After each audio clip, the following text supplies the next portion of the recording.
Hello guys, കേരളത്തിൽ വടക്കുള്ളവർക്കായാലും തെക്കുള്ളവർക്കായാലും ഏറെ പ്രിയപ്പെട്ട ഒരാളാണ് പറശ്ശിനിക്കടവ് മുത്തപ്പൻ. മുത്തപ്പനെ ഒരു വട്ടമെങ്കിലും പോയി കാണുവാനും തൊഴുവാനും ഒക്കെ ആഗ്രഹിക്കാത്തവർ വളരെ കുറവാണ്. എൻ്റെ അമ്മയുടെ നാട് അങ്ങ് വടക്കായിട്ടും ഈ പ്രായത്തിലാണ് എനിക്ക് അങ്ങോട്ടൊന്നും പോയി തൊഴാൻ സാധിച്ചത്. ഒരുപക്ഷെ ഞങ്ങൾ ഫാമിലി ഫുള്ളിങ് കേരളത്തിലെ തെക്കായതുകൊണ്ടാവാം. നമ്മൾ തെക്കുള്ളവർക്ക് അത്യാവശ്യം നല്ല ദൂരമാണല്ലോ കണ്ണൂർ വരെ എത്തുക എന്നുള്ളത്. ഇനി കണ്ണൂർ ചെന്നാലോ പലർക്കും അങ്ങോട്ടുള്ള വഴികൾ അറിയില്ല.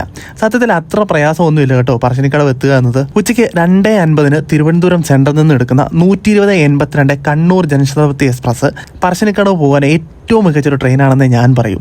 കാര്യം മറ്റൊന്നുമല്ല, ഈ ട്രെയിൻ കണ്ണൂർ എത്തുന്നത് പുലർച്ചയ്ക്ക് 12:50 ഒരു റൂമൊക്കെ എടുത്ത് സ്റ്റേ അടിച്ചാൽ രാവിലെ 5 മണിക്ക് കണ്ണൂരിൽ നിന്നും പറശ്ശിനിക്കടവ് പോകുന്ന ബസ് പിടിക്കാൻ പറ്റും. Kannur to Parassinikkadavu 20 kilometre ദൂരമാണുള്ളത്.